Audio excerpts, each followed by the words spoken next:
Hello everyone. बहुत बहुत बहुत स्वागत है। हम चलते हैं हमारे संहिता पे। लास्ट पार्ट सुन लेना। मुझे याद है वैसे लास्ट पार्ट। इस बार याद है। हाँ, मैं जल्दी दे रही हूँ इस बार। लास्ट पार्ट को छोड़ते हैं, हम चलते हैं हमारे नेक्स्ट पार्ट में, आस्था की तरफ। आस्था अपने कॉलेज में बैठी थी, कैंटीन में बैठी थी। लाइक जब से आस्था थर्ड ईयर में आई थी, वो अब पहले जैसी थी ही नहीं। हमेशा गुम, मतलब वो एकदम उदास रहती थी, अपने ख्यालों में बिजी। रागनी राघव बहुत ट्राई करते थे कि उसे हंसी मजाक में डालें, उसे उसका मन बहलाएं, बट आस्था नहीं, वो पहले जैसी थी नहीं। रागनी ये सब चीजें नोटिस कर रही थी। रागनी को हमेशा स्टार्टिंग डे वन से हमेशा अजीब लगता था, आस्था और समायरा का रिश्ता। आस्था का बिहेवियर समायरा के प्रति बहुत अलग था। एक सिस्टर का ऐसा बिहेव नहीं, रागनी के लिए ये एक्सेप्टेबल नहीं था कहीं ना कहीं। हाँ, प्यार होता है बट इस हद तक का।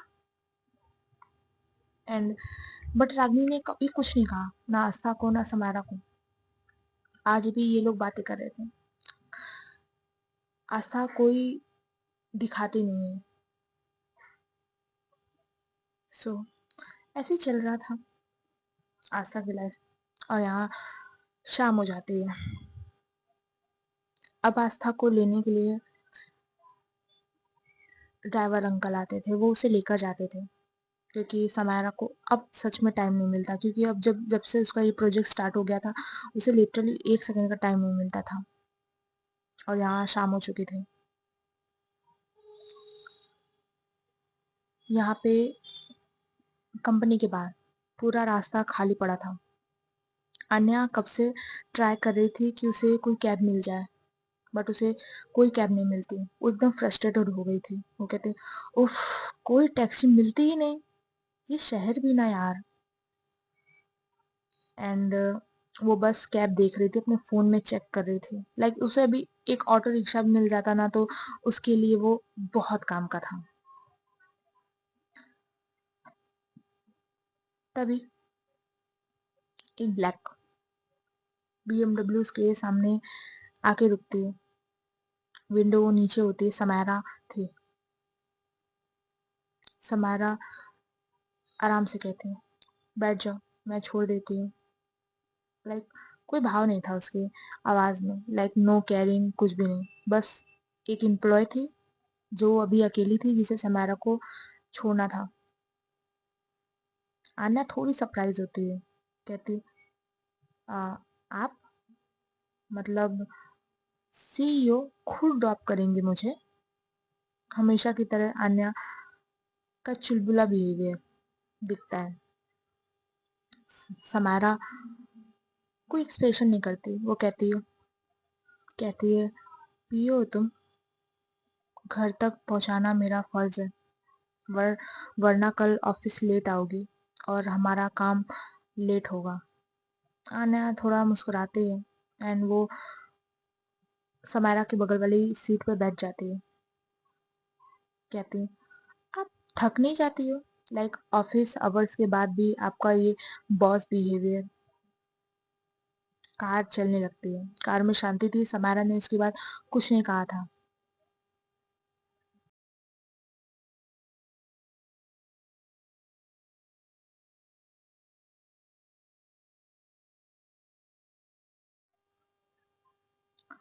सो आन्या ऐसे ही बकबक किए जा रही थी। समारा का कोई रिएक्शन नहीं था। आन्या मनी मन सोचती है, यार आन्या, तू ये क्या कर रही है? तू इतना बकबक क्यों कर रही है? मैं मैं और आन्या, मैं कब से इतनी बकबक करने लगी? और इसको तो देखो, कोई भाव ही नहीं दे रही है। So called CEO. एंड ये करने के बाद आन्या को बहुत थक गई थी। आन्या को थोड़ी थोड़ी नींद आ रही थी। उसकी आंखें बंद हो रही थी। समारा कहती है, थक गई होगी।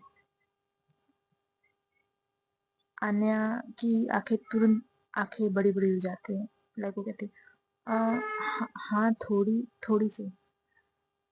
आपको देख के लगता है कि आप कभी थकती ही नहीं। समायरा कोई जवाब नहीं देती, बस मुस्कुरा देती है। आन्या जब समायरा की वो मुस्कान देखती है, मन में सोचती, गॉड इसकी छोटी सी स्माइल, ऐसा लग रहा है मेरे दिल पे सीधे सीधे तीर चला रही है। आह, अन्या कंट्रोल योर सेल्फ, कूद मत जाना इस पे अब बस। कंट्रोल कर ले बहन, कुछ गड़बड़ ना हो जाए। लाइक अन्या को खबर ही नहीं कि वो बातें क्या कर रही है। वो बोलती है, पता है मैम, हमारे ऑफिस का एयर कंडीशनर खराब है। एंड ऐसे करके वो इतनी फालतू बातें करती है। लाइक उसे भी नहीं समझ आ रहा था वो इतनी फालतू बातें कैसे कर सकती है। मन ही मन सोचती, व्हाट द हेल, मैं इतनी बकबक करने की आदत कब से लग गई और ये कितनी बकवास बातें कर रही हूँ मैं। छी यार अन्या। समायरा अन्या को देख रही थी। लाइक अन्या जब मन ही मन बात कर रही थी उसके एक्सप्रेशन चेंज हो रहे थे। समायरा थोड़ा सा मुस्कुराती है, कहती है, तुम बहुत बोलती हो, तुम्हें पता है ना। आन्या का तुरंत मुंह से निकलता है, अरे सिर्फ आपके सामने ही निकलता है, मैं क्या करूँ, खुद को कंट्रोल कर रही हूँ पर कंट्रोल हो ही नहीं रहा, पता नहीं आपको देख के क्या हो जाता है मेरे को।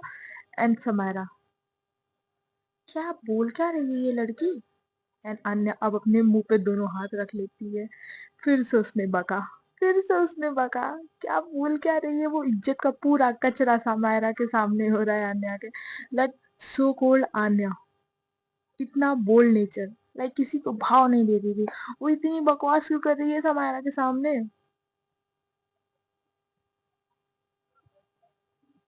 लाइक आन्या का दिमाग चीख के आन्या को कह रहा है, बहन लोग तुझे भाव देते हैं, लोग तुझे इंटरटेन करते हैं, तू क्यों इसको इंटरटेन कर रही है, इतना भाव दे रही है, ये तो तेरी तरफ देख भी नहीं रही है।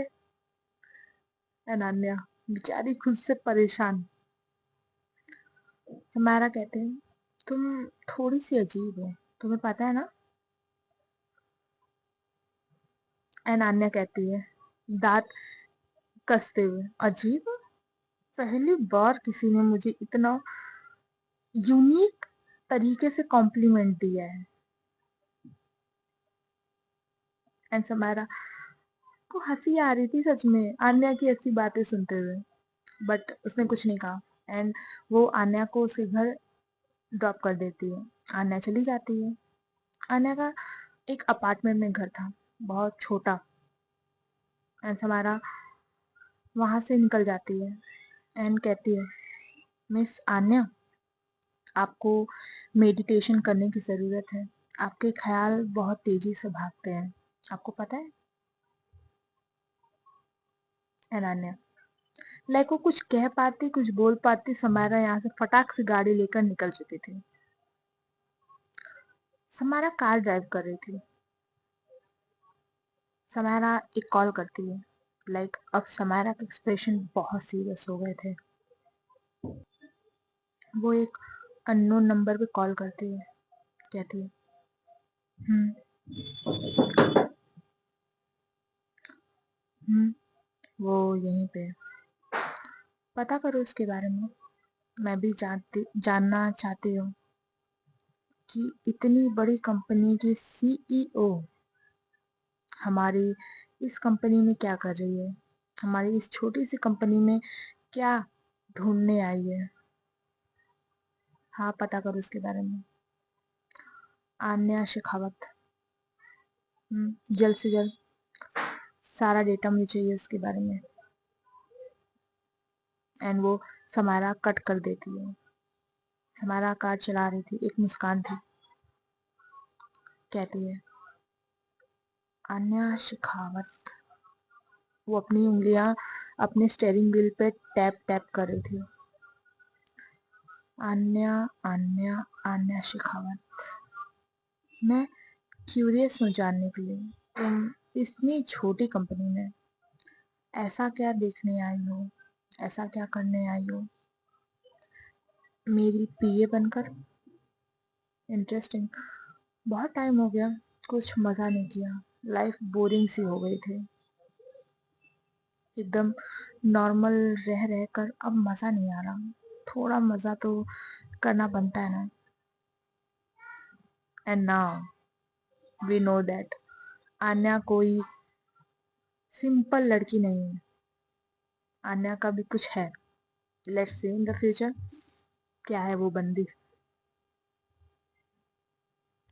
आन्या को लगा था कि लाइक उसका लुक, उसने अपनी पहचान बदल ली तो मतलब समारोह से पहचान नहीं पाएगी। कॉन्फिडेंस होता है बट इतनी लेवल का, और जिस तरीके से उसने अपना काम किया था, समारा को तो उसी दिन शक हो चुका था कि लाइक वो जो डर रही है समारा से, हेजिटेट हो रही है, वो सब एक नाटक था। एंड समारा वो चीज पकड़ ली थी। समारा भी एक नॉर्मल पर्सन तो थी नहीं। ये भी हम फ्यूचर में ही देखेंगे। सो अगले दिन कॉलेज में आस्था अपने फ्रेंड्स के साथ टहल रही थी। नए फ्रेशर्स आ रहे थे ऑफ कोर्स, एंड ये लोग जा रहे थे, बातें कर रहे थे एंड फ्रेशर्स को भी देख रहे थे। एंड आस्था हमेशा की तरह उसका मुंह लटका हुआ। रागिनी उसे थपकी मारते हुए कहती है, बस कर आस्था, इतना मत सोच। तू तुझे पता है क्या, तू ओवर अटैच हो गई है समायरा दीदी से। एंड आस्था तू नहीं समझेगी रागिनी, वो मेरे लिए कितनी मैटर करती हैं। अब मैं तुझे वर्ड्स में समझा भी नहीं सकती। एंड मैं खुद चाहती हूँ कि मैं ऐसे ना रहूं, बट यार मुझे उनकी याद आती है हर टाइम। रागिनी कहती है, एक इजी सोल्यूशन दूं क्या? अब रागिनी के चेहरे में एक चमक थी, एक हंसी थी। आस्था उसकी तरफ देखती है। रागिनी, तेरी ये जो मुस्कान है ना, मुझे कुछ अजीब लग रही है। ऐसा कर, तू मत एडवाइस दे, क्योंकि तू बहुत गंदा एडवाइस देगी। मुझे ऐसा क्यों फील हो रहा है राघव। फील नहीं हो रहा बहन, ये करेगी भी ऐसे ही, ये ऐसी गंदे एडवाइस देगी, मत लेना आस्था। रागिनी राघव को घूर के देखती है, बोलती, यार आस्था, तुझे मेरे पर ट्रस्ट नहीं है?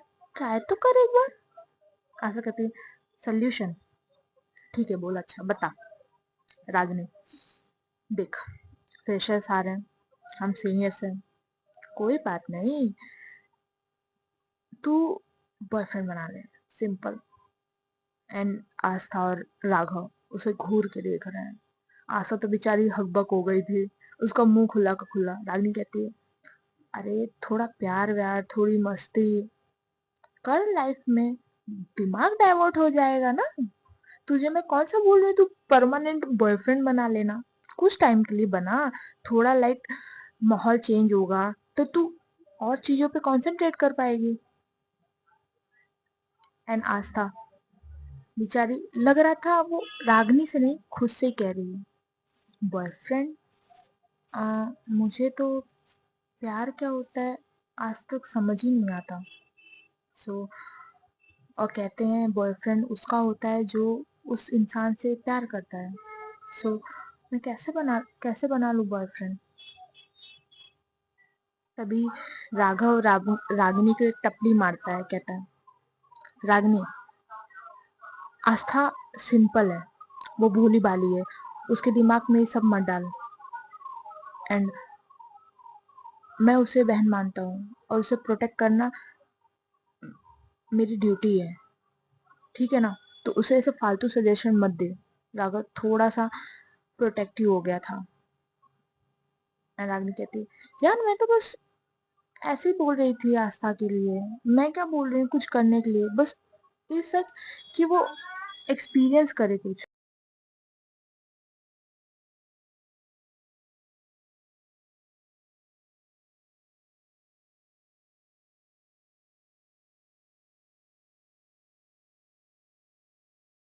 सो तभी ये तीनों की बातों के बीच में एक लड़का दूर से आता है, जो कम हैंडसम नहीं था, वो भी बहुत हैंडसम था। वो आता है, कहता है, ये रागनी, तुम्हें पता है कैंपस में नया फोटोग्राफी क्लब शुरू हुआ है, ज्वाइन करोगी क्या? एंड रागनी उस लड़के को देखती है, आस्था को देखती है। उसके दिमाग में एक प्लान आ गया था। लाइक वो थोड़ा स्मोक करती है एंड कहती है, ओ ओ परफेक्ट टाइमिंग। आस्था मिलो, ये आरव है, मेरे मेरा दोस्त। तुम्हें पता है ये थर्ड ईयर में, तुमने कभी नोटिस नहीं किया होगा हमारे साथ, और ये सिंगल भी है। आरव रागनी को देख रहा था और रागनी की नजरें जो आस्था पे थी वो देख रहा था। कहीं ना कहीं से अंदाजा हो गया था। बट आरव अपना हाथ आगे करता है, नैना सॉरी आस्था से मिलाने के लिए कहता है, हाय हाय मिस आस्था, मैंने हमेशा तुम्हें लाइब्रेरी में देखा है, कभी तो किताबों से बाहर निकलो, कुछ नया ट्राई करो। उसकी स्माइल भी आरव की बहुत अच्छी थी, उसकी वॉइस भी शांत थी, बट वो होता है ना पॉजिटिविटी से भरा हुआ वैसा। एंड आस्था के दिमाग में जब वो आरव की बात सुनती है, उसे देखती है, कुछ नहीं यार, सिर्फ एक चीज आया, ये समायरा की तरह नहीं है, लेकिन क्या मैं ट्राई कर सकती हूँ? पहला उसकी चीज आया कि ये समायरा की तरह नहीं है। एंड यहाँ हमारा प्रोटेक्टिव राघव, राघव अपने दोनों हाथ फोल्ड करके नैना सॉरी आस्था के आगे खड़े हो जाता है। यार मैंने अभी रिकॉर्ड किया है ना मिस साइकोपैथ डॉक्टर, तो उसका ही नैना नैना निकल रहा है। I am so sorry, let's continue.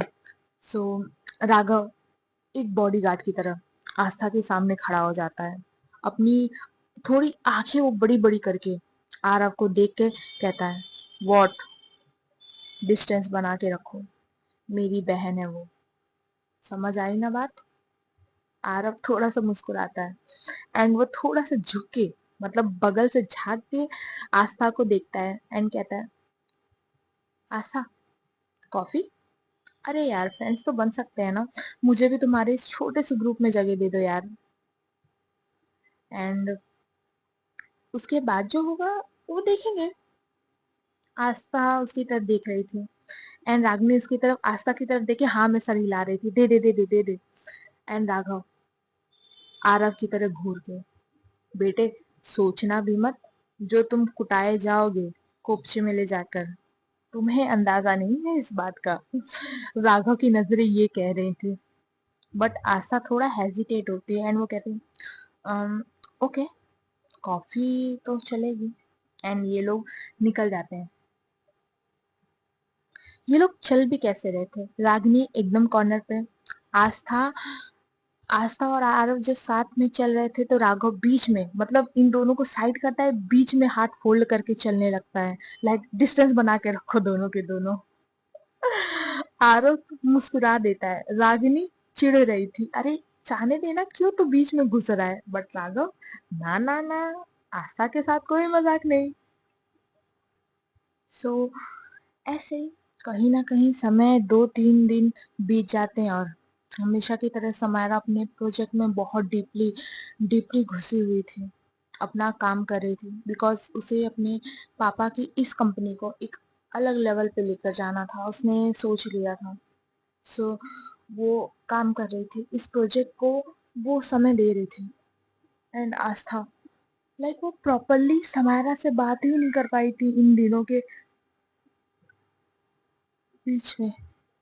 सो आस्था इस वक्त कैंटीन में बैठी थी, रागनी थी, राघव शायद कोई फाइल सबमिट करने गया था तो वो था नहीं।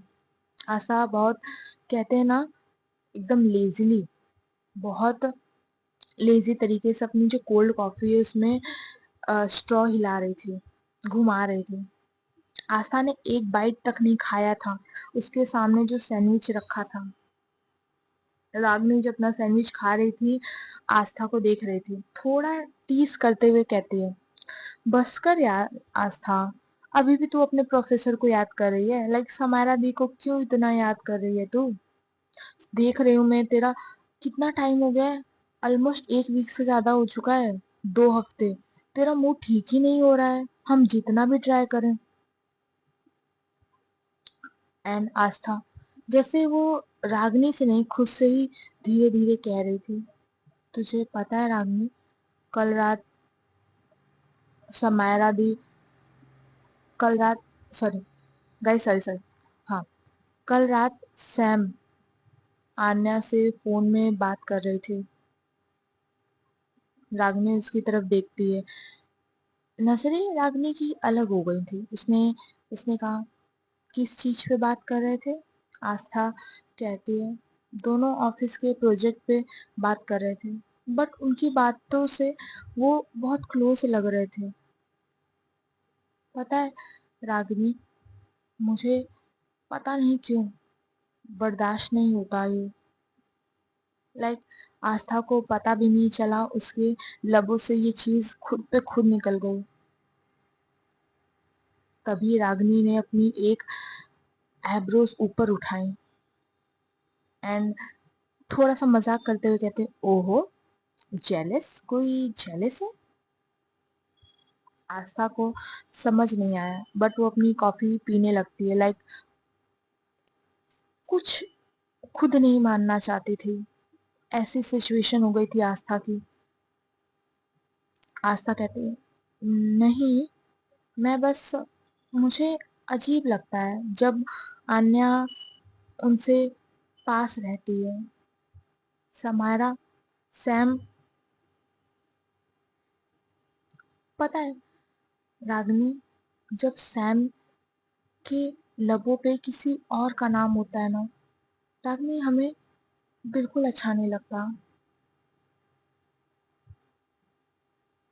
रागिनी थोड़ा सा मुस्कुराते हुए कहती, अरे मेरी आस्थू, तुम इतनी पॉजिटिव क्यों हो जाती हो जब बात समायरा दी की आती है? मतलब तुम्हारा एक्सप्रेशन देखने लायक होता है। लाइक जैसे कोई और समायरा दी के पास गया और उनका तुम्हें उनका किसी और से बात करना, किसी और के पास जाना बिल्कुल अच्छा ना लगा हो। आस्था कॉफी से नजरें हटा के रागिनी को देख रही थी। उसकी आईब्रोज थोड़ी सिकुड़ चुकी थी। वो कहती, मतलब क्या है इसका रागिनी? मैं तो बस कह रही थी कि समायरा सैम के पास कोई जाता है तो मुझे अच्छा नहीं लगता, और वैसे भी वो मेरी फैमिली है। रागिनी थोड़ा सा आगे बढ़ती है। एक चिढ़ाने वाली मुस्कान थी उसके चेहरे पे। वो कहती है, फैमिली? रियली आस्था? तुम जिस तरीके से, जिस तरह उन पे हक जताती हो ना, वो फैमिली वाला तो बिल्कुल नहीं लगता। तुम्हें पता है ना तुम्हारी बातों में क्या अच्छा लगता है? रागिनी अब बहुत बहुत बहुत सीरियस हो चुकी थी। उसका फेस एकदम पोकर हो चुका था। आस्था ने बहुत कम रागिनी को इतना सीरियस देखा था। अब आस्था कहीं ना कहीं रागिनी की बातों का मतलब धीरे धीरे समझ रही थी। रागिनी कहती है, आस्था, तुम्हें अंदाजा है, तुम जिस तरीके से ना एक्ट करती हो, जैसे समायरा दी तुम्हारी बहन नहीं, तुम्हारी वाइफ हो। आस्था की स्ट्रॉ वहीं के वहीं जम चुका था। पहली बार उसका दिल इतनी जोर से धड़क रहा था, धक धक धक धक धक धक, आस्था के काबू में नहीं था। एंड आस्था तुरंत तुरंत कहती, वाइफ? रागनी, मजाक करने की भी कोई हद होती है। तुम क्या कह रही हो? तुम्हें अंदाजा है? रागनी, हद में रह के बात किया करो। रागिनी आस्था के एक्सप्रेशन को देख रही थी। जब उसने वाइफ कहा तो आस्था के एक्सप्रेशन कुछ अलग थे, जो रागिनी ने नोटिस कर लिया था। बट अब वो अलग है। रागिनी कहती है, खुद से झूठ कह रही हो कि दुनिया से झूठ कह रही हो, ये तो तय कर लो आस्था। आस्था के दिल में एक आवाज आ रही थी, वाइफ। दिल को क्यों इतनी शांति मिल रही है ये सुन के। वो एक गहरा घूंट भरती है, उसका गला सूख रहा हो। वो कॉफी कॉफी की सिप लेती है। आस्था कहती है, सब हटाना चाहती हूँ, कहती है, तू तू पागल है रागनी, ऐसी ऐसी बातें कौन करता है? मैं बस उनकी चिंता करती हूँ, तुम्हें पता है ना, वो मेरी फैमिली है। वो फैमिली नहीं आस्था, वो तेरी बहन है। तो क्यों नहीं कभी उसे दी या बहन कहती है? आस्था की आवाज बहुत सीरियस थी एंड तुरंत वो थोड़ा सा मुस्कुराती है एंड कहती, अरे बाबा, मैं तो मजाक कर रही थी, रिलैक्स। लेकिन सीरियसली आस्था, तुम उनकी इतनी फिक्र करती हो ना, उनका रूटीन, उनका खाना, उनका मूड, तुम्हें सब पता होता है। एंड जब आस्था ने रागिनी की पहली बात सुनी थी, दी, बहन, ऐसा लग रहा था कुछ उसके सीने में जल रहा हो। हाँ, आस्था ने तो कभी सोचा नहीं था कि उसने क्यों नहीं सिर्फ सैम को सैम ही क्यों कहती है। रागिनी कहती है, लाइक आज रागिनी मन बना के आई थी कि आस्था को अंदाजा करवाना है खुद का, आस्था को खुद को जानना होगा, ना कि दुनिया को, सैम को, किसी को नहीं। रागिनी कहती है, आस्था, नॉर्मल सिस्टर्स ऐसे बिहेव नहीं करती जितना तुम सैम के पास रहकर करती हो। आस्था दूसरी तरफ देखने लगती है, लाइक वो रागिनी से आई कांटेक्ट नहीं करना चाहती है। उसकी दिल की धड़कनें बहुत तेज थी। उसके अंदर से अब आवाज आती है, तो जो मैं महसूस कर रही हूँ या फिर जो मैं करती थी समायरा के लिए, वो सिर्फ इमेजिनेशन नहीं है। अगर रागनी ने भी वो चीज महसूस की है, नहीं, ऐ- ऐसा ऐसा नहीं हो सकता ना। वो तो मेरी सैम है। बट आस्था के चेहरे पे पता नहीं क्यों एक मुस्कुराहट सी आ गई। रागिनी जो ये चीजें नोटिस कर रही थी वो कहती है, अरे वाह, फाइनली आस्था के चेहरे पे स्माइल। लगता है मेरे जोक ने जैकपॉट मार लिया। आस्था उसकी तरफ हैरानी भरी निगाहों से देख रही थी। सो गाइस, मुझे कहीं जाना पड़ेगा, सॉरी। सो बाय बाय, आज का पार्ट यहीं रखते हैं। जय राम सिया राम, मिलते हैं हमारे नेक्स्ट पार्ट में।